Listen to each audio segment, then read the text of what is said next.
Now, as an extension from yesterday, we've got a few things to talk about. We've got to be able to prove two different triangles are congruent to each other with the information that we have in front of us. And in order to do this in section 4.1, we've got to prove that all 6 pieces are congruent to one another. And what I want you to do is give this one a try on your own, and then we'll correct it as we go, and I'll try to explain it to you best I can on video. But what I'd like you to do with the partner you used yesterday in class, and if they're not there, make an adjustment, is to take the letters down here in this section, okay, and place them in your reasons up here, okay? So give it a try, and I'm turning this off, and you're going to give it a try, and we'll turn it back on. Okay, welcome back. First thing you should have gotten with A is that you had given, because you had your given pieces of information that angle A is congruent to angle D, and angle B is congruent to angle E. Okay, so now I've got 2 angles of one triangle congruent to 2 angles of another, and I've got third angle theorem here. So just by third angle theorem, I would have C and F congruent, but since I am proving third angle theorem, I can't do that. So instead of using the third angle theorem, because I can't use that because this is a proof of it, we're going to talk about this as a discussion with triangle sum theorem. So with triangle sum theorem, we're going to take off and get some things done. But before we do that, we already know that these are congruent to each other. And by definition of congruence, we go from congruence to equality. The difference between step 1 and step 2 is just that, the definition of congruence. Okay, and that's the definition of congruent angles in this case, because we're talking about angles. And it goes from congruence to equality. Now, like I said in the prep for this, we're going to use the idea of angle addition, or triangle sum theorem, where all 3 angles add up to 180 degrees in both triangles ABC and DEF. So that's what we've got. Measure of angle A and the measure of angle B and the measure of angle C is 180. And the measure of angle D and the measure of angle E and the measure of angle F is 180. Okay, so triangle sum theorem. Now, we can use the idea that since both of these are set equal to 180, that we can use substitution and set them equal to one another.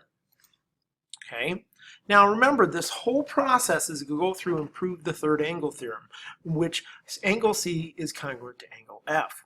Now in doing this, in step 2, we had talked about measure of angle A and measure of angle D being congruent and therefore equal. And a measure of angle B and a measure of angle C, measure of angle B is congruent to measure of angle E, so therefore the measure of angle B and the measure of angle E are both equal by definition of congruence. So now I can substitute, and please notice that I've chosen to substitute A for D, so I put D in place of A, and in place of B I chose to put E.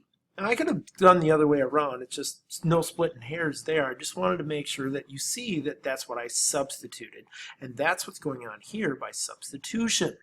Now in order to go from step 5 to step 6, I'm going to use subtraction property of equality, where I'm going to subtract D and E from both sides, and my result is the measure of angle C is equal to the measure of angle F by subtraction property of equality. Okay, and then to go from by definition of congruence, we're going to go from congruent to congruence, from equality to congruence with definition of congruence, and that's my proof of theorem 4.1, third angle theorems. Going on, we've got a couple other proofs, and we had a couple of triangles we proved last night's notes. Not exactly really horrible or hard or anything. We just got to keep in mind as we're going through this that we're talking about 6 pieces, 3 sides, 3 angles. And one of the things that was probably hard last night for you to do is recognize reasons, because you're like, well, I don't know. So here's what we've got to do. I've got LM marked on my diagram and LO marked on my diagram. MN congruent to ON. These are already marked in my diagram. Those are given pieces of information. So last night when you're doing it, it's like, well, I know those are congruent to each other because of given.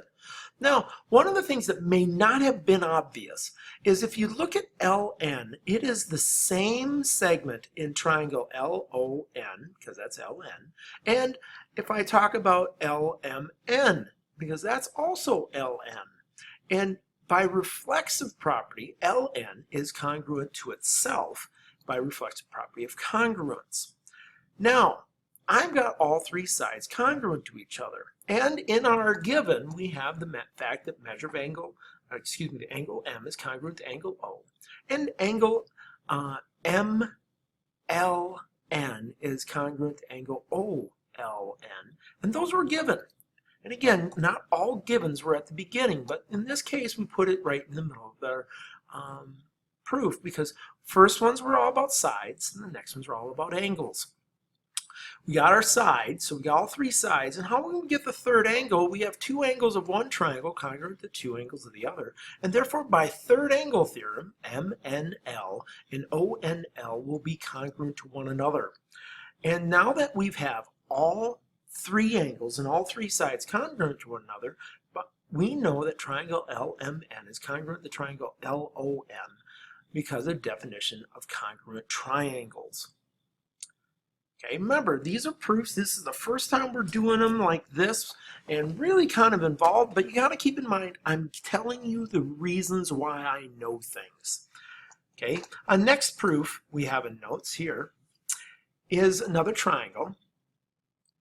And I want you to think about this. I've kind of got given sides, given angles, vertical angle theorem, third angle theorem, definition of triangle congruence. Think about the things that are given that are sides. Think about the things that are given that are angles. Think about your vertical angle theorem that's not provided. Your third angle theorem, now you have angle A and D in your vertical angles. What are the third angles? And then finally, definition of triangle congruence. I want you to give this one a try. I kind of walk through it and just plug in things that are the sides, the angles, the vertical angles, the two that are the third angle theorems, and then what you're supposed to prove. Give it a try and turn it back on. And remember, compare with your partner that you worked with on Monday. Okay, we're back. And given sides, well, you know, those are the sides that we've got, and those are right here, these three sides. Now, since I don't have any other information necessary to worry about my sides, because all three of them are congruent to all three in the other one, I now can look at my angles and look at the given angle that's provided. I got angle A and angle D. Those are given. Now, I kind of gave you that hint of vertical angle theorem, and so I got angle ABE and angle DBC congruent to each other because of vertical angles. And now I've got two sets of angles in my verticals I just gave you. I just got to mark these. Okay, so those are given, or not given, but we got those by vertical angles. So now I've got A and angle ABE and D and angle DBC. Well, gosh, I still got angle E and angle C. Those are my third angle step angles. So angle E is congruent to angle C because of third angle theorem. And now finally, I've got three angles congruent to each other in each triangle. I've got three sides congruent to each other in each triangle. Six pieces, all congruent to one another. The triangles are congruent, so triangle AEB is congruent to triangle DCB by definition of triangle congruence. Okay, that's the ticket for today, those three proofs. And you'll be able to go through the worksheet with your friends for the first day, correct with a partner, and then use today to work on the second day worksheet. Both worksheets should be completely done by the end of class today.